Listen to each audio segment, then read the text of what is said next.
আসসালামু আলাইকুম, কি অবস্থা তোমাদের? আমরা এখন হেক্সাডেসিমেল টু অক্টাল কনভার্ট করার চেষ্টা করব বা রূপান্তর করার চেষ্টা করব। তো হেক্সাডেসিমেল টু অক্টাল রূপান্তর করার জন্য আমাদের মনে রাখতে হবে আগে হেক্সাডেসিমেল টু বাইনারি কনভার্ট করতে হবে।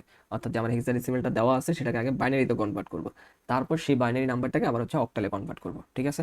আচ্ছা, এখন হেক্সাডেসিমেল টু বাইনারি কনভার্ট করার জন্য আমাদের কয় বিট কাজ করে ভাই? 4 বিট কাজ করে, 1 2 4 8। এখন এই যে বি, হেক্সাডেসিমেলের বি মানে কত? হেক্সাডেসিমেলের বি মানে হচ্ছে 11। তাহলে 11 মিলানোর জন্য এখানে কি বসাইতে হবে? 8 এর জায়গায় 1 বসাইলাম, 0, এটার জায়গায় 1, এটার জায়গায় 1, তার মানে 8 আর 2 10, 10 আর 1 হচ্ছে 11। তার মানে বি এর পরিবর্তে আমি কি লিখতে পারবো? 1011 এফ। হেক্সাডেসিমেলে এফ মানে হচ্ছে কি ভাই? 15। 15, তার মানে সবগুলোর উপরে 1 হবে। 8 4 12, 14 15, তার মানে জিনিসটা হবে চারটা 1, 1 1 1 1 দশমিক। আচ্ছা, এখন এই যে 4 মানে কি? 4 মানে হেক্সাডেসিমেলের 4 মানে এই যে 4 এর উপরে শুধুমাত্র 1, বাকি সবগুলোতে 0 হবে। তার মানে 0 1 0 1 0 0। ডি, হেক্সাডেসিমালের ডি মানে কত? হেক্সাডেসিমাল ডি মানে হচ্ছে 13। তার মানে 8 10, সরি, 8 8 4 12, আর একের উপরে শূন্যটা হবে, তাহলে 13। তাহলে 1 1 0 1, তার মানে কি হবে এখানে? এখানে হবে 1 1 0 1। আচ্ছা, এটা আমার কিসে কনভার্ট হলো ভাইয়া? এটা আমার কনভার্ট হলো বাইনারিতে। এখন এই বাইনারি নাম্বারটাকে আমি কিসে কনভার্ট করে নিয়ে আসবো? অক্টালে নিয়ে আসবো। অক্টালের সময় আমার বিট কয়টা কাজ করে? অক্টালের সময় আমার বিট কাজ করে হচ্ছে 3টা, 1 2 4, 1 2 4 কাজ করে। আচ্ছা, তাহলে আমি এখানে 3 ঘর করে করে আগাইতে থাকি।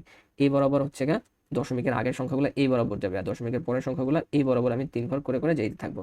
তাহলে এখান থেকে এতটুকু 3, এখান থেকে এতটুকু 3, এখান থেকে এতটুকু 3 হওয়ার কথা, কিন্তু দুইটা আছে, আমি একটা শূন্য দিয়ে 3 বানাই ফেললাম। এই বরাবর যাব, এখান থেকে এতটুকু 3, এখান থেকে এতটুকু 3, এখান থেকে এতটুকু, দুইটা দেওয়া আছে, একটা শূন্য দিয়ে 3 বিট বানাইলাম। ঠিক আছে? আচ্ছা, এখন জাস্ট আমি এই 1 1 1 সিকোয়েন্স অনুযায়ী এখানে বসাবো। যে 1 1 1, তাহলে কি হলো? 4 2 6 আর 1 7, তার মানে এখানে কি বসা যাবে? 7 বসা যাবে। আবার 1 1 1, এখানে কি বসবে? 7 বসবে। তারপর 0 1 0, তার মানে 0 1 0, তার মানে 1টা 2 এর উপরে বা 2 এর বরাবর, তার মানে শুধু কি হবে? 2 বসবে। আচ্ছা, দশমিক। এরপরে এটা বসাবো এই বরাবর, অর্থাৎ 0 1 0, তার মানে 2 2। এই বরাবর, অর্থাৎ 0 1 1 0 1 1, তার মানে 2 2 আর 1 3। এটা হচ্ছে 0 1 0 0 1 0, তার মানে শুধুমাত্র 2 যাবে।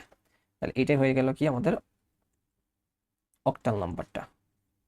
অক্টাল নাম্বারটা তাহলে হেক্সাডেসিমেল থেকে আমি কিভাবে অক্টালে কনভার্ট করলাম? হেক্সাডেসিমেল থেকে প্রথমে আমি বাইনারিতে কনভার্ট করলাম, তারপর বাইনারি থেকে আমি অক্টালে কনভার্ট করলাম। তো হেক্সাডেসিমেল টু বাইনারি এই ভিডিওটাই আমার আগের ভিডিওতে দেওয়া আছে, তোমরা একটু দেখে নিও। আবার বাইনারি থেকে কিভাবে অক্টালে বের করতে হয় সেই ভিডিওটা আমার আগের ভিডিওগুলোতে দেওয়া আছে, সেটা একটু দেখে নিতে পারো আর কি। ঠিক আছে? এখানে হেক্সাডেসিমেল টু অক্টাল করতে হলে আমাকে দুইটা কাজ একত্রে করতে হবে। হেক্সাডেসিমেল থেকে আগে বাইনারিতে কনভার্ট করতে হবে, বাইনারি থেকে তারপর আমি অক্টালে কনভার্ট করতে পারবো আর কি। ঠিক আছে? আশা করি বুঝাইতে পারছি। যারা এইচএসসি ব্যাচ আছো তাদের জন্য আমার এই ভিডিওগুলো প্রত্যেকটা প্লেলিস্ট আকারে ইউটিউবে দেওয়া আছে এবং ফেসবুক পেজে আছে। তো তোমরা আমি প্রত্যেকটা কনভার্সনই আপলোড করে দিয়ে দিছি আর কি। এই পর্যন্ত ঠিক 12টা কনভার্সন আছে আমাদের। ঠিক আছে? বাইনারি, হেক্সাডেসিমেল, অক্টাল, তারপর আরেকটা কি, বাইনারি, হেক্সাডেসিমেল, অক্টাল, আর এটা ডেসিমেল।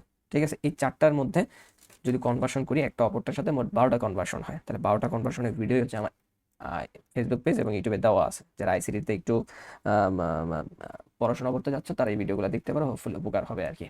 আচ্ছা, আল্লাহ হাফেজ।